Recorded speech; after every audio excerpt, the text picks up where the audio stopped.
Onda Latina.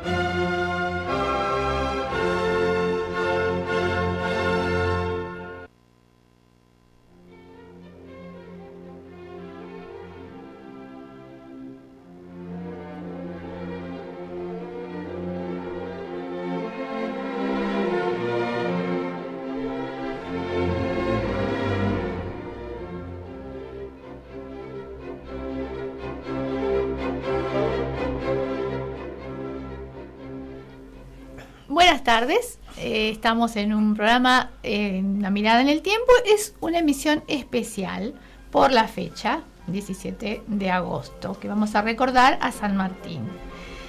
Habitualmente estamos los jueves de 20 a 21 aquí en Radio 1010 Onda Latina, a cargo de Carlos Penza, Zulma Prina y Hugo Brizuela Álamo. Hoy conduce Carlos Penza.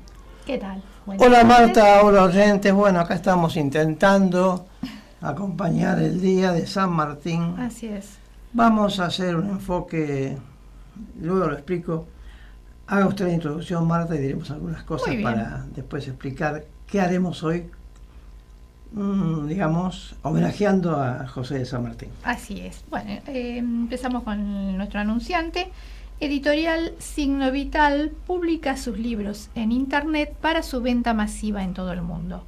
Pueden ver y confirmar en www.signovitalediciones.com.ar o llamando al 4988-1833. Y quienes quieran ver y escuchar programas anteriores de Una Mirada en el Tiempo pueden hacerlo ingresando a www.enciclopediaradial.blogspot.com.ar. A la radio pueden llamar a los números 4372 2841 o 4372 3061. Bueno, hoy vamos a hacer un programa, Marta y oyentes, a propósito de José de San Martín. Así es. Este héroe máximo de la argentinidad. Hoy es recordado, obviamente, porque es la fecha en que dejó de existir. Vamos a intentar hacer un programa en el cual no vamos a analizar lo que es habitualmente conocido, lo siempre repetido. Hemos invitado a un historiador que tiene todas las respuestas, que es muy estudioso, que conoce el tema perfectamente, no solamente el tema argentino, sino el tema mundial, estudia todo, lo une coherentemente. Y mi idea, Marta, era que habláramos algo, explicando detalles que no son tan conocidos de San Martín.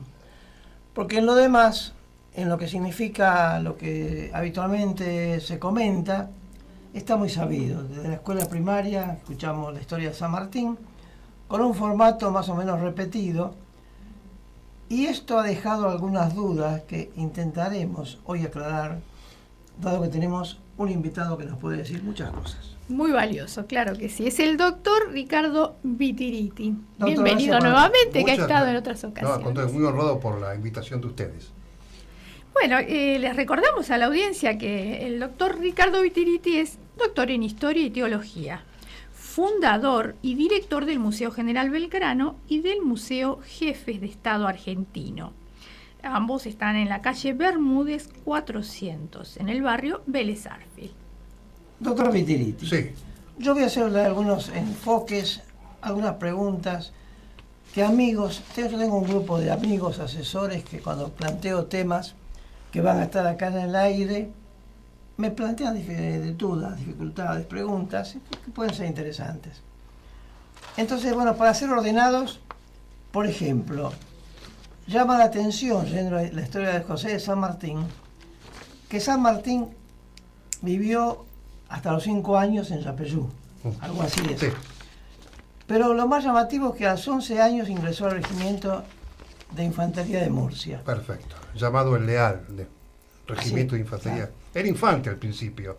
Pero a 11 años ya ingresaba, que era como un liceo. No, en todas partes del mundo, muy jovencitos ingresaban. 11 años, insisto. Sí, correcto, porque de 1778 a 1789 tenemos en realidad 11 años cumplidos, ¿no? 11 años y más. En Murcia, en España. Exactamente. Sus padres eran españoles, Los dos, ambos. es claro. ¿Qué condición tenía él? Era un español puro. Cuando él nació, como la mayoría de los próceres de nuestro país y de América, esto era territorio español o portugués si es nacido en Brasil, por supuesto. Sí. De modo que todos eran españoles hasta la independencia. Hasta el 25 de mayo del 10, que es la independencia práctica, informal, y la independencia formal y jurídica es el 9 de julio de 1816. Efectivamente, los padres eran españoles y hay un testamento. El padre de él murió primero. Era el capitán Juan de San Martín. Era militar ya el padre. Era militar el padre. Y España lo envió acá a estas tierras. Y para ser teniente de gobernación, o teniente gobernador, mejor dicho, de los 30 pueblos jesuíticos. Por eso que nació en Yapeyú.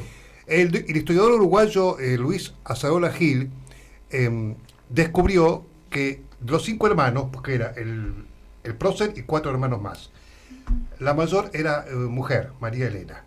Después le sigue Manuel Tadeo, después le sigue Juan Fermín Rafael, y después le sigue Justo de San Martín, Justo. Y después José, ¿Es Justo el menor. José? No, Justo José no. Es un hermano. Claro. Y los 3 primeros nacieron en la República Oriental de Uruguay, para decirlo hoy. Sí. Y Justo de San Martín y José Francisco, que el prócer se llamaba José Francisco, el nombre completo, en Yapeyú. La partida no existe, porque fue quemada con motivo del año 17, justo el día de la batalla de Chacabuco, que él ganó. Fue quemada por los bandeirantes que cruzaron el río Uruguay y asolaron Yapeyú y quemaron todo. Pero de todas maneras sabemos que es el 25 de febrero de 1778, porque Ricardo Guari Jaén, o sea, el doctor Juan García del Río, que hay una calle en el barrio de Palermo, Belgrano, sí, es el que primero escribió una biografía del prócer y dijo que nació el 25 de febrero por los años de 1778. Por lo tanto, no hay mucha seguridad respecto del año, sí de la fecha de nacimiento, del mes y el día. Y Sarmiento, cuando escribe una biografía de San Martín, le pone directamente de 1778. O sea que se definen. Sí, y hablando de los padres, termino la respuesta. Sí. La madre, en 1913, cuando el hijo ya estaba acá en la Argentina, hizo el testamento y describe absolutamente todos los hijos.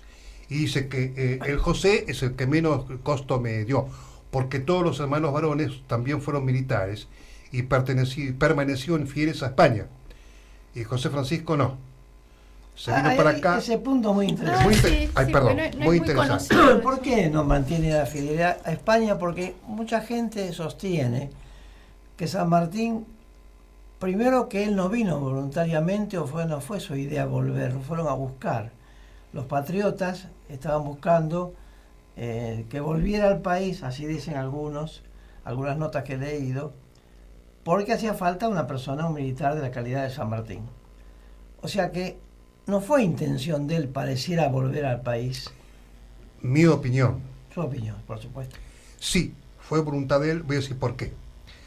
Porque no solamente San Martín vino de Europa a la América. Hay que entender, digamos, el bosque más que el árbol. ¿El bosque cuál es? Es que no solamente él, que había nacido acá en tierra hoy de la Argentina, por supuesto, sino que incluso españoles, y voy a nombrar quiénes, por lo menos voy a nombrar 4, son mucho más de 4, pero los que conocidos son 4 españoles que han venido, y no obstante nacer allá, y a luchar por la independencia de la América. Aún naciendo en España. Sí, hay lo voy a decir por qué. Domingo Mateu, miembro del primer gobierno patrio. Juan Larrea, también miembro del primer gobierno patrio. El doctor Antonio Álvarez Jonte, miembro del segundo triunvirato. El general Arenales, nada menos, que nació en Villa Reynoso. ¿Por qué?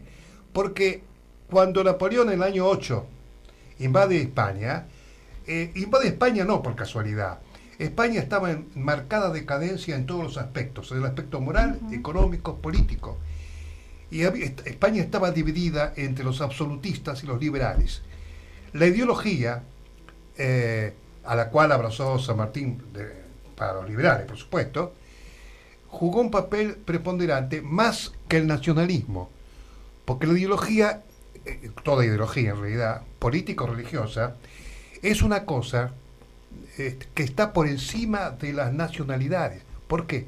Porque es una cosa que toca a la esencia del ser humano, a la vida, al ser justamente humano. En cambio, el nacionalismo, que yo respeto mucho, por supuesto, es una cosa política.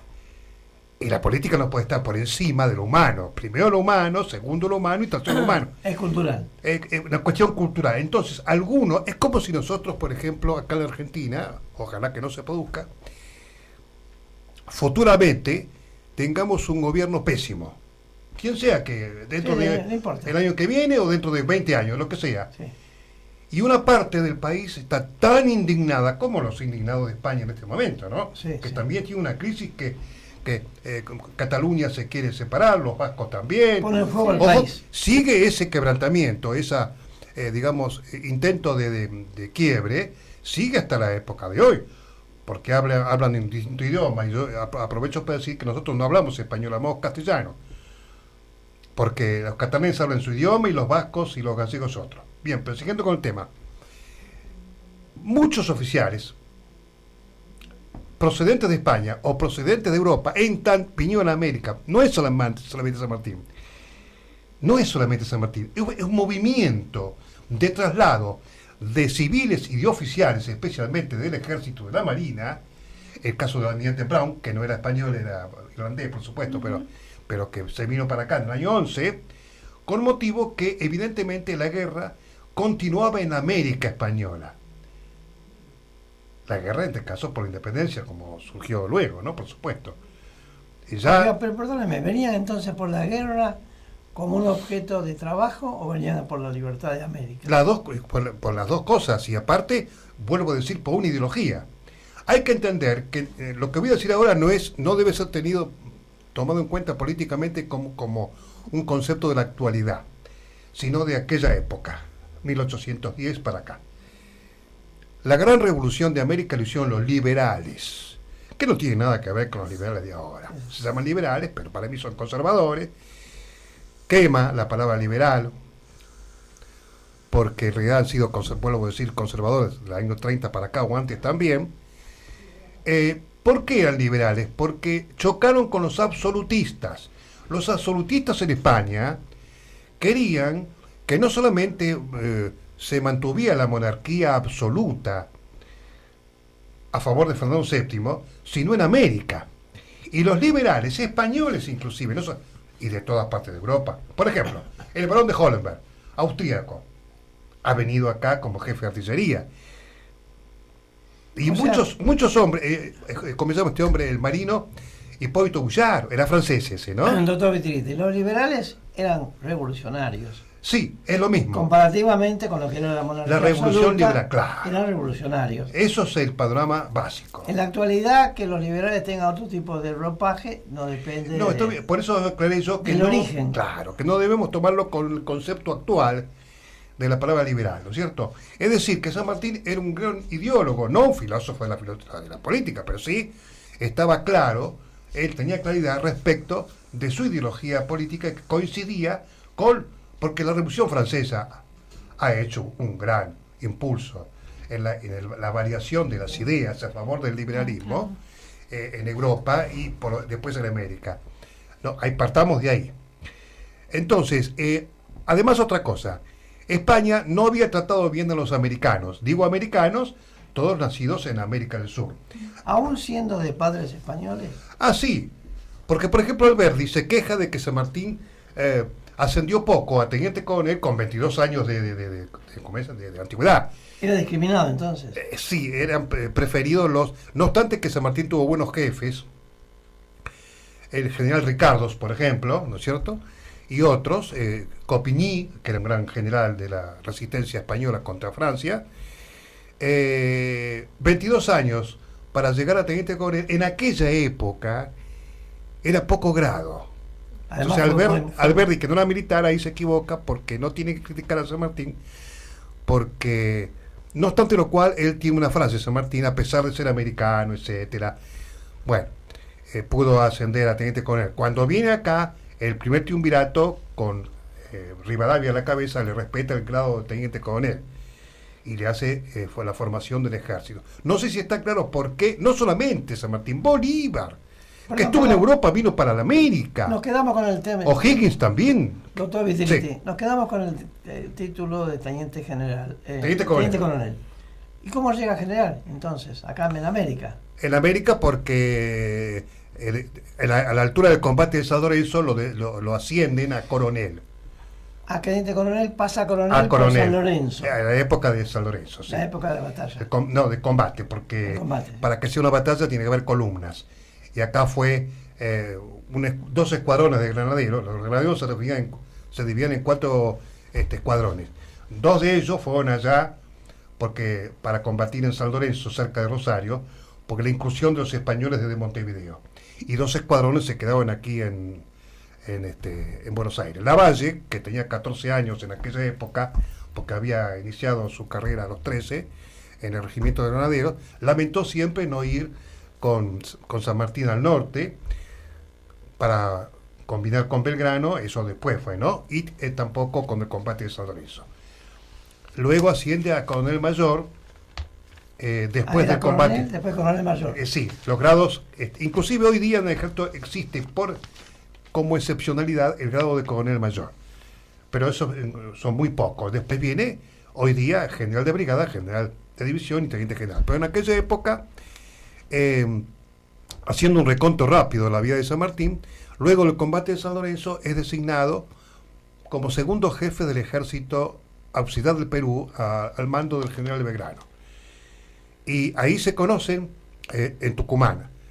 Hay una libro de órdenes del ejército del Alto Perú, que está en el Museo Mitre, que dice, Belgrano le dice a San Martín, pasará usted a Tucumán, donde será reconocido como segundo jefe del ejército. Quiere decir que al principio Belgrano era el general de jefe del ejército y el segundo jefe era San Martín. ¿Con el grado? De coronel. ¿Cuándo llega general San Martín? Lógicamente con motivo de la campaña. En la palabra general, hoy y entonces, pero más entonces, quería decir 2 cosas. Como grado o como función. La persona que encabezaba un ejército era general en jefe, aunque fuera coronel mayor o coronel. No importaba eso, claro. Entiendo. Claro. La función es una cosa, hoy día también de la administración, no solamente militar, sino civil. Está más establecido. Una cosa es el grado, o la categoría, como se dice en la administración pública, civil, que se le paga de acuerdo al grado y antigüedad, y otra cosa es la función. A veces cuando hay vacancia de un cargo superior, una persona que tiene un grado inferior al que corresponde al superior es designado al cargo, ¿no? El cargo, y con el tiempo normalmente es designado para que sea parejo con la función que desempeña.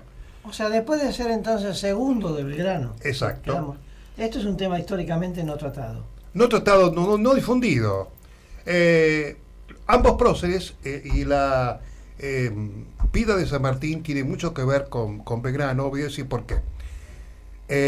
Ambos se elogiaban y se admiraban mutuamente, una admiración como simbiosis, una admiración mutua.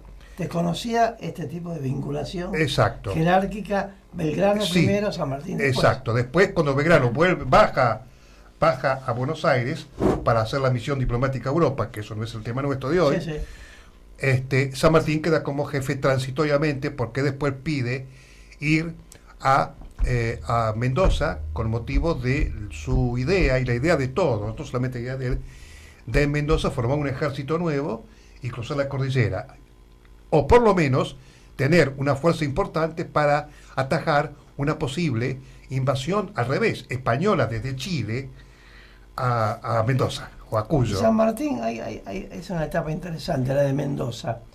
Se habla mucho de la colaboración de los mendocinos, Natural. de todo el pueblo, las donaciones y todo lo demás. Sí. O sea, San Martín fue entonces a Mendoza sin ejército. No, claro. Lo organizó todo allá en... Totalmente. Claro, pero ya había algunos cuerpos que salieron de Tucumán, de Buenos Aires y otras partes para ingresar para la formación. ¿No? Primero él, después que deja el Ejército del Norte y es reemplazado por el general Rondó, se va a Mendoza y ahí se reúne con Pueyrredón, que es el director supremo, y combinan un nuevo ejército a hacer en Mendoza, Ejército de los Andes, por razones obvias. ¿Cuánto tiempo le llevó eso? Y él se inició en agosto del año 14 y parte con la cruce de los Andes el 17 de enero del año 17. Casi 2 O sea años. que casi 3 años, casi, un poco. ¿Por qué tardó tanto?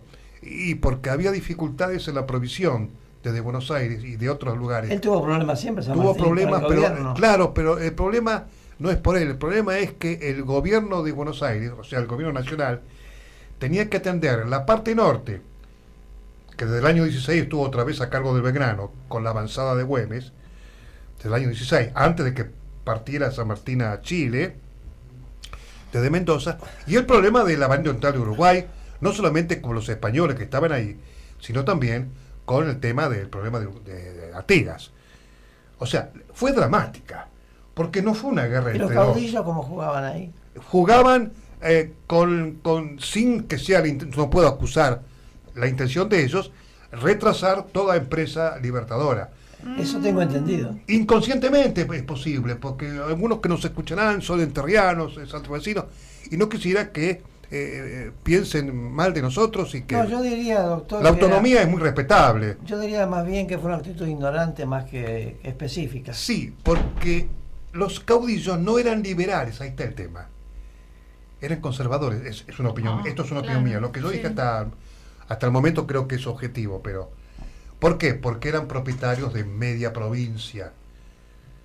Claro, por eso. Cada uno de los caudillos de Sí. todas las provincias, Claro, no esa es sería la solamente. explicación, sí. Claro, los que más importa para esto era. Me olvidaba de algo importante. El amague de Portugal para tomar la banda oriental. Quiere decir que tenemos el gobierno nacional de Pueyrredón, Ujú, los caudillos, sí. Portugal y Artigas, cuatro fuerzas Claro, sí, no, cerca de Buenos Aires. no era nada fácil. Bueno, Exacto. Belgrano también tuvo problemas, ¿no? Para la provisión y Sí, demás. porque ¿qué pasa? Se prefirió, y es atendible esto, hacer la guerra por el oeste. Mm. Por eso que San Martín va con el ejército para liberar Chile. ¿Por qué por el oeste? En primer lugar, todo el recorrido, claro, Chile no era como ahora, era una pequeña porción que iba de Atacama al norte hasta el Biobío o Concepción por el sur, ¿no? Claro. Era una pequeña proporción, pero ¿qué pasa? El centro era Santiago. Y entonces se prefirió, creo yo, con buen criterio, pero desconociendo el problema que teníamos por el oriente, Ujú. el litoral, los caudillos dominaban. Sí. Artigas y los portugueses, que aprovechando la También. coyuntura, en el año 17, el 1 de enero, toman Montevideo ¿no? Sí. Justo el año que San Martín va a Chile. Yo quiero decir algo respecto de San Martín, su estrategia, porque todo el mundo dice que ese era una estratega, pero nadie sabe por qué. Me refiero al pueblo en general, ¿no? No, su capacidad militar nunca se Sí, discutió. pero voy a decir por qué con un solo ejemplo. Por ejemplo, la guerra de Zapa. Él hizo la guerra de Zapa. ¿Qué es la guerra de Zapa? Es brindar por los 5 pasos que el ejército de los Andes se trasladó a Chile, por la cordillera, información contradictoria, con toda intención, para que que tenemos televisión hoy, no. Sí. Tenemos, bueno, Sí, voy a hacer sí. un gesto para que se entienda entonces. Para que el ejército español en Chile, al tener información contradictoria, haga este movimiento, de un movimiento concéntrico a un movimiento de despliegue o de pliegue, con lo cual era un poco débil en todas partes, como decía Napoleón. Claro, sí. En cambio, San Martín, cuando cruzó los Andes, llegó cerca de Santiago, a Chacabuco, ganó la batalla el 12 de febrero del año 17, se reconcentró. Y el número de efectivos de San Martín era inferior al ejército español en Chile. ¿Por qué? Porque él lo consiguió dividir para presentar la batalla todo su ejército contra una parte del ejército español en Chile. Luego viene la batalla que él pierde, San Martín pierde en Cancha Rosada, el 19 de marzo del año 18, el general Las Heras, que era el segundo de San Martín, salva la columna de la derecha y retrocede a Maipo y ahí gana. Y ahí se declara la independencia de Chile, año 18. Hasta el 20, recién en el año 20, en agosto del 20, de Valparaíso sale la flota, y dentro de la flota efectivo del ejército, rumbo al Perú. Una pregunta. Claro, doctor. esa era la otra estrategia, ir por mar. Sí, porque España dominaba el Pacífico. Sí, sí. ¿No pudo San Martín haber hecho algo para la unidad latinoamericana? O sea, él llega a Chile, tiene esos éxitos militares y declara la independencia. No, declararon los chilenos en el Cabildo, a fin. ¿No podía haber hecho una unidad más Se fuerte con este sector de Sudamérica? Sí, lo que pasa como que... quería Bolívar y Miranda. Claro, lo que pasa que había un intento de parte de ambos gobiernos de una unidad. El ejército sí estaba unido porque se llamaba Ejército Unido de Chile y Río de la Plata, o algo así. Y la bandera de Chile fue la que ondeó como bandera mayor, junto con la bandera del Ejército de los Andes, cuando se fue al Perú. Lo que ocurre es que ya entonces los chilenos eran muy nacionalistas y muy separatistas. A ellos se intentaban separación. Yo creo que la cordillera, lamento decirlo, para mí es casi lacerante, no nos une, divide, como el Río de la Plata con los uruguayos. A mí no me digan que une, porque desune. Las acciones... Claro que cambió de desune. opinión. Claro, Nosotros. claro, desune, porque ya la dificultad de cruzar la cordillera, eso es un elemento de desunión. Por ejemplo, San Martín fue tentado de tomar el gobierno de Chile, y no quiso porque él tenía, igual que Belgrano, una idea de aversión al mando político. ¿Por qué? Igual que ahora, porque hay una frase de él que dice: solo produce sinsabores. Sí. Y es verdad, pues son todas internas textual, hasta el día de hoy, y no en Argentina solamente, en todo el mundo. Doctor Vitiliti, pero Sí. San Martín tuvo un total rechazo a la política. Sí, él tomó el mando político transitoriamente para coadyuvar a la provisión de los ejércitos. Sí, sí. Estrategia Que fue militar. gobernador de Cuyo. Claro. Sí, transitoriamente para... Y por último, tanto es así que tenía aversión por el mando político que renunció tempranamente al cargo de protector del Perú, que es una especie de presidente del Perú, ¿no es cierto? Claro. Él renunció por razones de su conferencia con Bolívar, y ahí estamos haciendo la conclusión de la vida activa como militar de San Martín. Y un tema que tampoco está muy claro es por qué se retiró en julio, agosto del año 22 del Perú y le dejó el camino libre a Bolívar. Yo voy a decir por qué, por lo menos en mi opinión. Bolívar estaba cerca de la base de operaciones.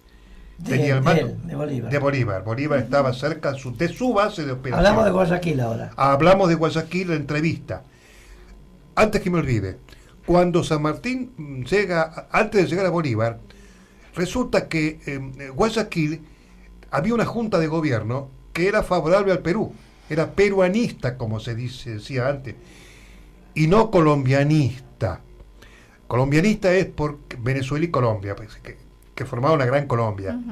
Después de la batalla de Boyacá, el 7 de agosto de 1819, etcétera. Primero la batalla de Carabobo en Venezuela, que Bolívar gana.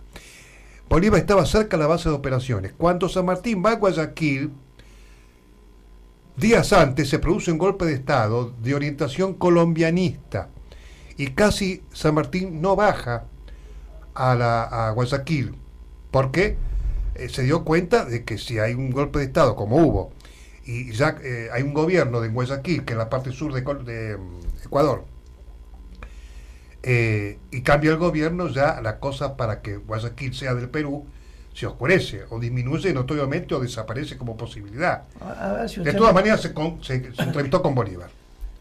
hay gente que opina que Bolívar no estaba de acuerdo con la política de San Martín por esto de dividir países, porque Bolívar quería hacer la gran Sudamérica. Exacto. ¿Esto tiene que ver tal vez con este desencuentro de Guayaquil? Es una de las causas, pero yo creo que lo principal es que, vuelvo a decir, San Martín está lejos de la base de operaciones. La Argentina ya no existía. Porque estamos hablando del año 22, ¿no es cierto? Pero como usted plantea, es como si fueran a pelearse militarmente Bolívar y San Martín. Algunos historiadores, y yo concuerdo, algunos historiadores dicen que San Martín evitó una catástrofe en el sentido de que podría haberse producido un choque entre dos corrientes diferentes. ¿Sí? Como idea, vale. Porque si San Martín se queda tosudamente en el Perú, en Lima, como protector. Ahora, ¿por qué San Martín se fue? Por varios motivos. En primer lugar, había desorden en el Perú. Su secretario, el doctor Bernardo de Monteagudo, fue asesinado en enero del año 25, estamos en el 22, a un ministro de San Martín, no había respeto. Se atribuye al diputado Sánchez Carrión del Perú el impulso, el autor intelectual de este asesinato a cuchillada, en forma muy lacerante. Sanguinario. ¿No? Sí, sanguinario, sí, ni siquiera de un tiro, ni siquiera lo pusieron preso, no, directamente lo mataron. Monteagudo era un hombre excesivamente enérgico según mi punto de vista. De todas maneras, es un gran colaborador de San Martín y después de Bolívar. Es un hombre muy inteligente. Bien, eso por un lado. Pero insisto, Bolívar, esto tiene que ver bien claro, estaba cerca de su base de operaciones. Tenía el mando militar y civil y político. Y San Martín estaba lejos de la base de operaciones porque estaba lejos de Buenos Aires. Y en la Argentina ya no existía desde el año 20, el 1 de febrero del 20, se produce la anarquía del año 20, donde los caudillos, vuelvo a citar el caso, ganan la batalla de Cepeda y disuelven el Congreso de Tucumán, que había declarado independencia, que muchos diputados habían estado en Tucumán declarando la independencia, y se habían trasladado a Buenos Aires desde el año 17 por la amenaza del norte, como siempre. Y fueron acusados de alta traición. ¿Por qué? Porque querían un gobierno unido, unificado, posiblemente unitario. Lo que ocurre que para una guerra se necesita un gobierno unido, fuerte, y si ustedes quieren, unitario. Pasada la guerra, podemos hablar de federalismo, de mayor libertad, ¿no es cierto?, de autonomía de las provincias. Yo creo que se anticipó demasiado la situación del federalismo, la autonomía y todo eso, y por ese motivo, en el año 20, el 1 de febrero, ya todavía no había partido San Martín de Chile al Perú, se produce la anarquía y ya no hay Argentina, cada provincia se gobierna sola y todo descansaba. El apoyo que podía darle solamente Buenos Aires, descansaba en Buenos Aires, justamente, ya no en el país. Y muchos no apoyaban. Claro, y muchos no podían, además era muy lejos. De aquí a Guayaquil, al Perú. La historia comenta que no estaba muy apoyado San Martín por los gobiernos civiles de Buenos Aires. Que tuvo siempre fricciones con el gobierno. ¿Es cierto eso? Yo creo que eso no es verdad, digamos, intencionalmente. Conscientemente no es verdad. Sí es verdad por la situación de debilidad que acabo de decir yo, claro, por la debilidad de la provincia de Buenos Aires, que en aquella época la provincia de Buenos Aires no era lo que es ahora, que grande. No se había hecho la campaña al desierto todavía, ¿no es cierto? En el año 21, el general Rodríguez, gobernador de la provincia de Buenos Aires, con Rivadavia, ministro de gobierno, funda Tandil. No habían llegado ni a Tandil. Eso era la provincia de Buenos Aires, menos que Tandil. Abarcaba Luján, Mercedes, doctor en fin. Volviendo a San Martín. Sí. Uno de los temas que muchas veces escuché comentar es que San Martín, héroe principal de los argentinos, vivió únicamente acá 10 años. Y él vivió 70 años, 72. 72 y fracción, sí. Solamente vivió en América 10 años. Porque él, a diferencia de Bolívar, la explicación de este hecho es que él... Un hombre de vida longeva. Sí, para aquella época. Para esa época, claro. Sí, una gran cosa, nadie llegaba. A los 50 años ya estaban haciendo el paquete de países de otro mundo. La persona. Claro, por eso. Bueno. Entonces, ¿cómo la gente se pregunta, pero ese es nuestro héroe máximo y vivió tan poco tiempo con nosotros? Combina su pregunta con lo que dijimos anteriormente respecto a la versión del mando político. Él vuelve en el año 29, él se va en el 22 a Europa y termina su actividad como político y como militar. Pero vuelve en el 29 y se va de nuevo porque él no quería, a diferencia de Bolívar, hay una diferencia entre el carácter de ambos que consiste en lo siguiente. San Martín era partidario de no intervenir en la organización de los países de América independizados. Y Bolívar creía, y los dos tienen razón, para mí voy a decir otra vez por qué, creía que el libertador o los libertadores deben inmiscuirse, sí, en la organización de los países libertados, porque si no es la hecatombe. Bolívar pensaba eso. Pensaba eso porque él podía hacerlo y San Martín no. No porque San Martín fuera inferior a Bolívar, sino porque San Martín no tenía el apoyo porque era lejos, no porque el Buenos Aires no lo quería. Mire, pero perdóneme, según dicen algunos, San Martín no estaba muy interesado por la política, él estaba interesado por las armas, particularmente. Acabo de decir que tenía aversión al mando político. Claro, está bien. No le interesaba. En cambio, Bolívar era un hombre político. Sí, es un hombre militar, no, fundamentalmente militar, ¿no? Tenía Miranda al lado. No, al principio, no, al principio. Ahí está, Bolívar es otro de los que estaban en Europa y se volvió para su país. Cada uno se volvió a su país. O'Higgins también se volvió de Europa a Chile. Pero la situación es que era diferente a uno y a otro. Por eso es que uno no quería inmiscuirse de la política interna, porque no podía hacerlo, porque no tenía apoyo del país donde había nacido, que era San Martín. Claro. Y Bolívar sí tenía el país que él manejaba y que él gobernaba políticamente y militarmente. Eso es todo. Claro, la situación de ambos. Ahora, hay una cuestión de carácter también, porque todo tema importante en política o en lo que sea, nunca obedece a una sola causa, siempre obedece a varias causas. Y otra causa de la disidencia entre Bolívar y San Martín, disidencia en los aspectos secundarios, porque en lo principal estaban de acuerdo en la independencia, ¿no? Otro era el carácter... Después era la diferencia. Sí, el carácter de Bolívar era con intención política, de tomar, no tener aversión al mando político, sino que era ambicioso y demás. Y otra diferencia era que San Martín era partidario de una monarquía americana y Bolívar de una república, pero vitalicia, que es una monarquía. Que un presidente sea hasta la vida presidente, ¿no es cierto? Muy bien. Yo creo que el tema ese es importante. Hay un tema que me ronda, doctor Vitiriti. Sí. Todos estos ídolos, héroes, acaban exiliados. Artigas, San Martín, O'Higgins. ¿Por qué pasa ese tipo de irse de la patria que tanto lucharon? Sí, que lo venera históricamente y todos se van. ¿Por qué eso? O muchos, por lo menos. No, todos no, claro. Muchos. Mire, le cuento algo.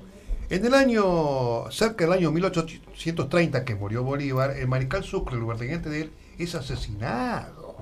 Allá en Ecuador, ¿no? Sí. Lo mataban. Porque los pueblos nuestros, es lamentable decirlo, a mí no me importa que me pongan preso, son ingratos con la gente que ha luchado tanto. Por ejemplo, la batalla de Junín, que ganó Bolívar, no se disparó un solo tiro y solamente fue a sable y lanza. Pobrecito, de ambos bandos, pobrecito. Esa gente debe ser citada. Y los soldados que son anónimos también, por lo menos los grandes jefes, y el soldado desconocido también debe ser respetado, como es respetado, pero no es difundido, debía ser respetado cada efeméride, cada tanto, frecuentemente. El esfuerzo, el peligro de sus vidas, que han quedado muertos allá y nunca han vuelto sus cuerpos hechos cadáver, y los que han sufrido heridas, por ejemplo Arenales, justamente el español, era un hombre que era oficial de San Martín y de Belgrano, que murió con toda su cara cortada de heridas, ¿no es cierto? Hay una ingratitud de los pueblos nuestros, de América del Sur, no de Argentina solamente, de no reconocer, yo no sé si es por ignorancia, posiblemente, ¿no? El esfuerzo de esta gente. Esto es todo, nada más. El caso más patético, insisto, uno de los próceres más extraordinarios de América del Sur, el mariscal Sucre, ha sido asesinado. Sí, terrible. ¿Qué quiere usted? Usted opina que se iban por eso. Pero yo pienso también algo Y más. Bolívar no se fue, pero le Y Bolívar hicieron la murió- vida Murió imposible. joven. ¿Quiere que le diga una cosa? Le Bolívar hicieron la vida quería, imposible. aprovechando la anarquía argentina, y el tirano del Paraguay, el doctor Rodríguez de Francia, quería lograr la libertad, porque era una tiranía en el Paraguay, y además incursionar en las Provincias Unidas, porque era una desunión y un desastre. Su muerte en el año 30 no le permitió. Tenía un concepto continental. La presencia de un militar afortunado, dijo San Martín un día en el Perú, por más desprendimiento que éste tenga, es temible a los pueblos que de nuevo se constituyen. Él tenía una adversión a todo gobierno fuerte. Él decía que había que tener un gobierno fuerte, pero no por siempre, y que no sea una tiranía. Exacto. Pero al principio, bueno. ¿No cree usted, doctor, que por ejemplo el exilio de O'Higgins, San Martín, Artigas, tiene que ver con que la clase política no militar desconfiaba de ellos por el poder que tenían? ¿No puede ser que los haya molestado los civiles, los gobiernos? ¿Los haya molestado a Artigas, a San Martín? Lo molestaron. No, Artigas fue el último golpe que sufrió Artigas, es la batalla que perdió en las Tunas con Pancho Ramírez, Sí. con un caudillo de acá. Y ahí, el año 15, ahí terminó su carrera, ¿no es cierto? Claro. De Artigas. En el caso de Artigas es un caso especial, pero en general, sí es cierto lo que usted insinúa, pero está muy mal. La clase política civil desconfiaba del poder de los sí, militares. porque eran, entre comillas, democráticos. Esto lo digo casi burlonamente. O sea, toleraban el sinnúmero de partidos políticos, de opiniones políticas, y eso producía la anarquía, como produce la anarquía hasta el día de hoy, ¿no es cierto? Inclusive en Europa, hemos citado recién el caso de Cataluña y de los vascos. Sí, es cierto lo que tú insinúas, pero está en el patriotismo que transitoriamente, hasta que se encamine el país, aceptar un gobierno fuerte. Estoy hablando de 1820, 22, 30, 28... Hasta que se ordene. Hasta que se ordene. Está en el patriotismo de los políticos civiles dejar que para enfrentar con éxito las presiones extranjeras, especialmente, inclusive el ideario de restauración por parte de España, que gobierne un gobierno fuerte, porque todo gobierno revolucionario debe ser fuerte. Doctor Vitigli, Claro. esto es interminable, muy interesante y volveremos. Pero una última pregunta. Sí. Cuando uno, como ciudadano argentino, ve la residencia de Boulogne-sur-Mer, dice, qué bien que vivía San Martín. ¿Cómo fue la vida económica de San Martín? Brevemente, porque nos quedan 2 minutos. Sí, él recibía los sueldos del Perú, del mariscal Castilla, después los que, ¿no? Solamente. Lo ayudó mucho, pero no para arreglar la casa, el marqués de las Marismas del Guadalquivir, Alejandro María de Aguado y Costilla, que fue un oficial contrario a San Martín del ejército español, pero de idea liberal, y que se juntaron. Y eso es todo. Le vendió, hizo con facilidades, la casa en Boulogne-sur-Mer, donde él falleció un día como ¿Era de él hoy. la casa? Sí, la propiedad de ¿No él. era de Sí. un doctor Sevigny o algo por ¿Cómo? ahí? ¿Cómo? ¿No era de un doctor Sevigny la casa esa? No, Sevigny, no. No. Era de San Martín. Es un Sí, caserón. lo compró, enorme. lo compró. Ah, La de, ¿usted dice la de Boulogne-sur-Mer o la? No, era un edificio de departamento donde murió. Está la de Granbourg primero, que también la compró, y después pasó lo siguiente. Bueno, tenemos un minuto y Sí. terminamos. Hubo una gran revolución en el año 48 en Perdóneme, Francia. el tema de los patrimonios hoy en Argentina preocupa mucho. Exactamente. Entonces vamos a limpiar el de San Martín. Claro. Con una gran revolución contra Luis Felipe en Francia, un gran tumulto, y entonces eso, San Martín era, no obstante que tenía aversión al mando político, como decíamos recién, era, como es natural en cualquier militar de aquella época, muy enemigo de los tumultos, la anarquía. Entonces se fue a vivir a un edificio de departamento donde hoy, en uno de los pisos, es el consulado argentino. Doctor Vitigli, esto vamos a seguirlo en febrero al nacimiento. Claro. Al nacimiento. Bueno. no le respetaron la última voluntad tampoco. Ah, Acá. sí, porque San Martín cuando A la hace el muerte. testamento dice que cuando yo falleciera, un día como hoy ocurrió, por supuesto, a las 3 de la tarde, se me conducirá sin pompa directamente al cementerio. Pero sí desearía que mi corazón sea depositado en el de Buenos Aires, en el cementerio. En la Argentina, no sé si otros países son peores que nosotros, no se respetan las leyes, y el testamento hay que respetarlo porque es una cuestión jurídica y notarial, y entonces lo metieron en la catedral, contra la modestia del prócer. Doctor Vitriti, nos estamos yendo, pero nos convocamos nuevamente. El 25 de febrero. Por lo menos en febrero, quizás antes. Bueno, pues hay que ver un día que tengan programa, ¿verdad? Muchas gracias y seguiremos. Un honor. Un los placer. jueves nosotros. Y Muy usted, bien. qué momento. Muchas gracias. Bueno, nosotros volvemos el jueves. Hasta el jueves. Buenas tardes. Gracias.